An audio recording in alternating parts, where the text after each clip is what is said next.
Reserve bank of India એક એવી વ્યવસ્થા કરવા માટે જઈ રહ્યું છે જેને કારણે જે લોકો વસ્તુ ખરીદીને પછી ઈએમઆઈ ચૂકવવામાં ઠાગાઠૈયા કરે છે એમને મુશ્કેલી ઊભી થઈ શકે છે. તો આ એક એવી વ્યવસ્થા ઊભી થવાની છે કે જો તમે એક હપ્તો પણ ચૂકી ગયા તો તમે જે પ્રોડક્ટ ખરીદેલી છે એ આપોઆપ બંધ થઈ જશે. તો આના વિશે હું તમારી સાથે વાત કરીશ. મારું નામ રાજેશ શાહ છે અને તમે જોઈ રહ્યા છો ગુજરાતના સૌથી મોટા ડિજિટલ પ્લેટફોર્મ ખબરછે.com. રિઝર્વ બેંક ઓફ ઇન્ડિયાએ બેન્કો અને નાણાં સંસ્થાઓની સાથે ચર્ચા કરી છે અને હવે આરબીઆઈ એક એવી વ્યવસ્થા તૈયાર કરી રહ્યું છે કે જે ગ્રાહકો પ્રોડક્ટ વસ્તુની ખરીદી કર્યા પછી એનો હપ્તો ચૂકવતા નથી તો આવા ગ્રાહકો માટે એક એવી સિસ્ટમ ઊભી કરવામાં આવશે કે એમની પાસે જે વસ્તુ હોય એ સોફ્ટવેર અથવા એપ્લિકેશનની સાથે એ કનેક્ટેડ હશે અને જેવો તમારો હપ્તો નહીં ભરાય એટલે ઓટોમેટિકલી એ વસ્તુ જે તમે વાપરતા હોય એ બંધ થઈ જાય.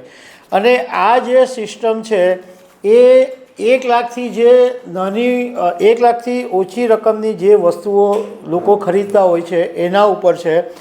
ખાસ કરીને મોબાઈલ છે, ટેબ્લેટ છે, લેપટોપ છે, સ્માર્ટ ટીવી છે, વોશિંગ મશીન છે, આવી બધી જે વસ્તુઓ છે એ ઘણા બધા લોકો લોન પર લે છે, ધિરાણ ઉપર લે છે અને પછી કોઈક સંજોગોની અંદર અથવા જાણી જોઈને પણ હપ્તો ભરી નથી શકાતો તો અત્યાર સુધી બેન્કો લેટર લખે, નોટિસ આપે અને પગલાં લેવા મુશ્કેલ પડતા હતા.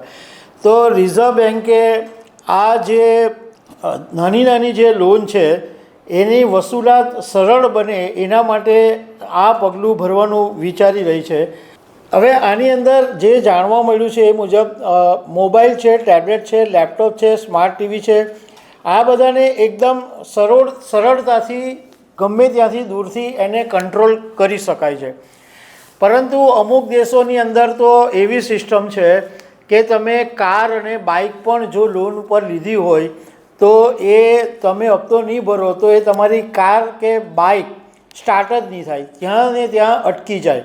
અમેરિકાની અંદર કિલ સ્વિચ ટેકનોલોજીનો ઉપયોગ કરવામાં આવે છે. એટલે તમે કાર લીધી હોય લોન ઉપર અને એનો જો તમે હપ્તો નહીં ચૂકવ્યો હોય તો એ કાર તમારી જ્યાં ને ત્યાં સ્ટાર્ટ જ નહીં થાય.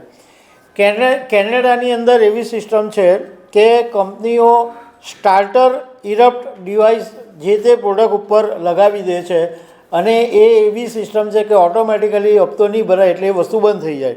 અમેરિકા, કેન્યા, નાઇજીરિયા એ બધા દેશોની અંદર પે એઝ યુ ગો એવી એક સિસ્ટમ છે. એ સોલાર માટે જ છે પર્ટિક્યુલરલી. એટલે સોલાર તમે લીધેલું હોય તો જો તમે હપ્તો નહીં ભરો તો એ સોલારની બેટરી ઓટોમેટિકલી બંધ જ થઈ જાય. જોકે એવું જાણવા મળ્યું છે કે રિઝર્વ બેંક ઓફ ઇન્ડિયા આના માટે પહેલાં ગ્રાહકોની સંમતિ લેશે. એટલે બેન્કો ગ્રાહકોની સંમતિ લેશે કે ભાઈ અમે 1 મહિના પછી નહીં ભરશો તો ઓટોમેટિકલી બંધ થઈ જાય. પણ સાથે સાથે એક એવી પણ સ્પષ્ટતા કરવામાં આવી છે કે કદાચ રિઝર્વ બેંક આ વાતનું ધ્યાન રાખશે કે તમારો ફોન લોક થઈ ગયો તો એનો મતલબ એવો નથી કે તમારો જે પર્સનલ ડેટા છે એ સુરક્ષિત નથી. તમારો પર્સનલ ડેટા બિલકુલ સુરક્ષિત રહેશે. ફોન બંધ કરવાનો મતલબ એટલો જ છે કે જે ડિવાઇસ છે એ તમે ઉપયોગ નહીં કરી શકો જ્યાં સુધી તમે હપ્તાની ચૂકવણી નહીં કરો. પણ આની અંદર જાણકારો એક સવાલ બી ઉઠાવી રહ્યા છે કે આ રિઝર્વ બેંક ઓફ ઇન્ડિયા માટે પ્રેક્ટિકલી એનો અમલ કરવો બહુ અઘરો છે.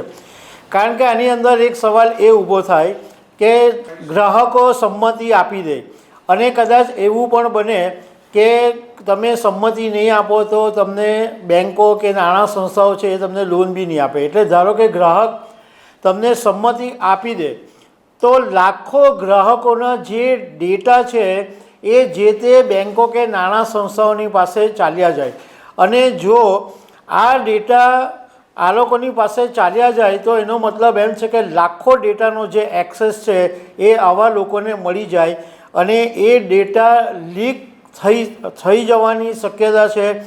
બ્લેકમેલિંગ થવાની શક્યતા છે, ખંડણી થવાની શક્યતા છે, તો એની જવાબદારી કોણ લેશે?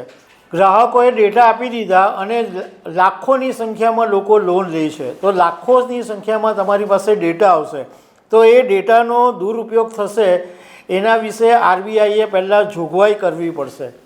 એક એવી પણ માહિતી સામે આવી છે કે જે સૌથી વધારે ડિફોલ્ટર થાય છે એ 1 લાખથી ઓછી વસ્તુઓ જે ખરીદતા હોય છે એમાં ડિફોલ્ટર વધારે હોય છે અને દેશની અંદર 1/3 લોકો આ ઈએમઆઈથી જ ખરીદી કરતા હોય છે. જોકે કેટલાક નિષ્ણાતોનું કહેવું એમ પણ છે કે ફોન, લેપટોપ જેવી વસ્તુઓ પર જે લોન મળે છે એ કોલેટરલ ફ્રી લોન હોય છે. કોલેટરલ ફ્રી લોનનો મતલબ છે કે આવી લોન તમે જાત જામીન પર તમને મળી જાય, એના માટે તમારે કોઈ મિલકત, સંપત્તિ એવી ગીરવે મૂકવાની જરૂર નહીં પડે અને એનો વ્યાજ દર પણ બેન્કો 14થી 16% જેટલો હેવી વસૂલતા હોય છે. એની સામે જે એકદમ સુરક્ષિત લોન કહેવાય છે, જે હોમ લોન છે કે ઓટો લોન છે, એ એકદમ સુરક્ષિત હોય છે કારણ કે એની સામે સંપત્તિ ગીરવે હોય છે, એટલે બેન્કોને એમાં ટેન્શન નથી હોતું. તો રિઝર્વ બેન્કે આ નવી વ્યવસ્થા લાગુ કરવી હોય તો સૌથી પહેલાં આ જે ફોન, લેપટોપ જેવી ઇલેક્ટ્રોનિક્સ વસ્તુઓની જે લોનની કેટેગરી છે એ બદલીને હોમ લોન અને ઓટો લોનની અંદર ટ્રાન્સફર કરવી પડે, એની કેટેગરી બદલવી પડે અને હોમ લોન, ઓટો લોનમાં મૂકવી પડે. અને સાથે સાથે હોમ લોનની અંદર 8થી 9% જેટલું વ્યાજ હોય તો બેન્કોએ આ 14થી 16% જે વ્યાજ લેતા હોય એ ઘટાડીને 9%, 8-9% કરવું પડે. તો આ શક્ય છે.